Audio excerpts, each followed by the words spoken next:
Thank you for joining me for this month's topic as part of the Niche FM 2019 content series. My name is Ryan Penny. I'm the founder and managing director of Niche FM. This month I'm going to be talking about soft landings. There is a broad consensus that buildings in operation do not perform as well as they could. There is often a significant gap between predicted and achieved performance that results from shortcomings in briefing, design, construction and commissioning, and therefore extend into poor operation. This problem is worsened by the almost complete separation of construction and operation. Now, the term soft landings refers to a strategy adopted to ensure the transition from construction to occupation is smooth and that operational performance is optimised from day one. This transition needs to be considered throughout the entire development of a project, not just at the point of handover. Ideally, the client should commit to adopting a soft landing strategy in the very early stages so that an appropriate budget can be allocated and appointment agreements and briefing documents can include the relevant requirements.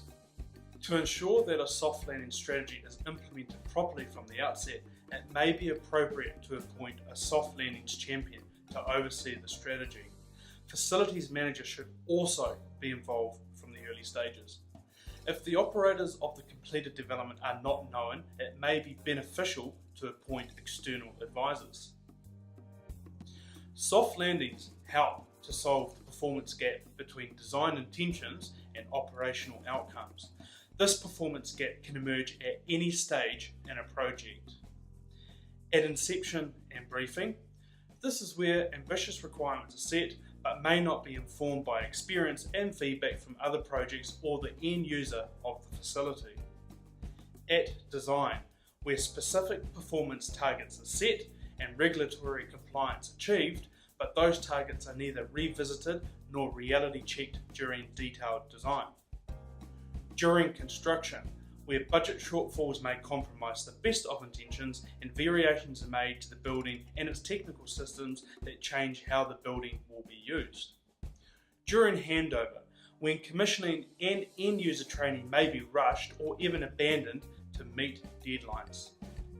During soft fit out, where furniture, fixtures and fittings may not be fit for purpose. And during initial occupation, where not enough support is available to occupants and the managers to ensure the building is set up for the long term.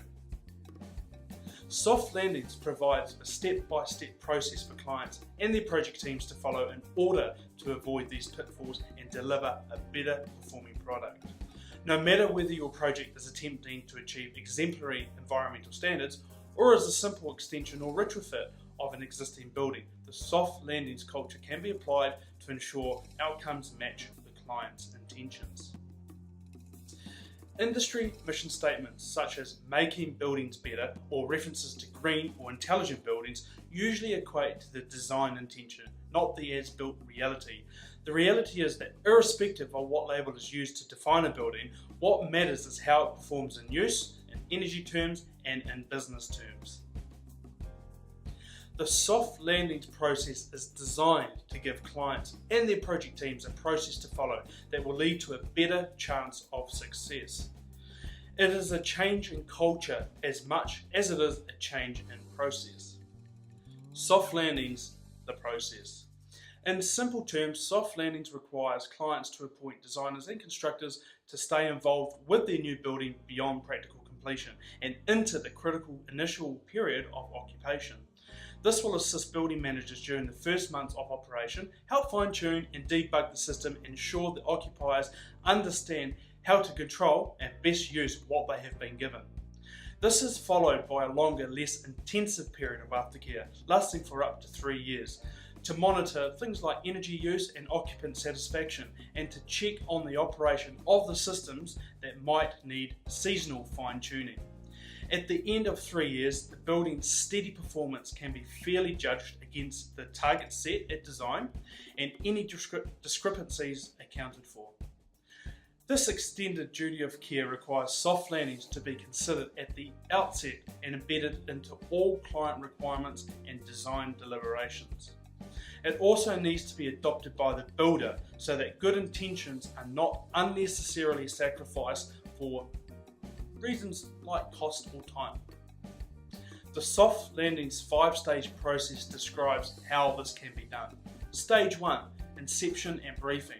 This is the time for constructive dialogue between the client, the designers, and the potential constructors about intentions, performance requirements, and stakeholder expectations.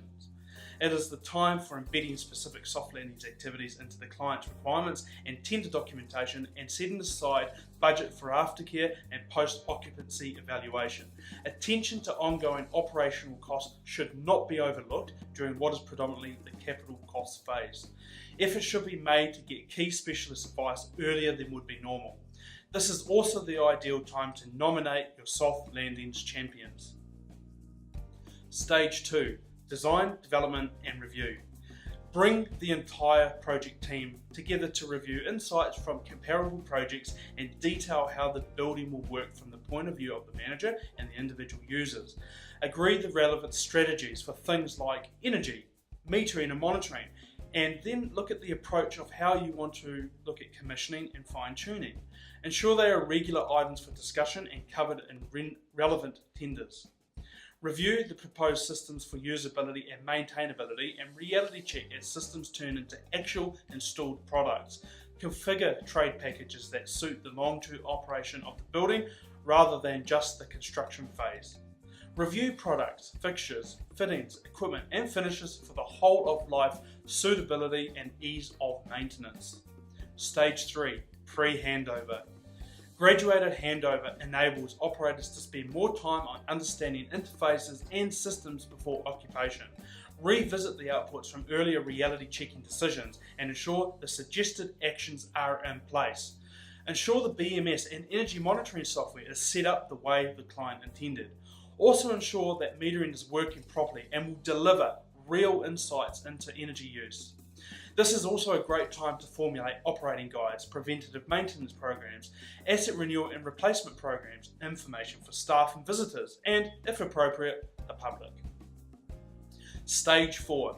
Initial aftercare. Plan for the project team to be regular on-site for between 6 to 8 weeks post full occupation. Now this is to spot any emerging problems or issues. Go walk about regularly and chat to the people that are using the facility. Find out how systems are operating and whether they meet the occupants' expectations and actual requirements. Adjust these where necessary and report back. Help the facilities managers understand what they have inherited. Measure and monitor, but don't rush to judgment. Be prepared to undertake rebalancing of building systems as necessary. Stage 5, years 1 to 3, extended aftercare and POE. The period of longer-term, less intensive monitoring and support involves a series of aftercare review meetings. We would suggest monthly to begin with, but these could be cut back to quarterly. Ensure that the energy monitoring is set up and working well. Conduct systematic post-occupancy evaluations no sooner than 12 months post-handover. Repeat again at 12-month intervals, and in the final project review at month 36. Fine-tune the building systems to ensure optimal performance through all 4 seasons. Ensure the interfaces between building systems operate correctly and there are no compliance issues, especially if there is a lack of routine preventative maintenance. This is just a broad overview of Soft Landings 101. If you would like more information about this topic, please contact us and we'll be happy to help. Thank you very much.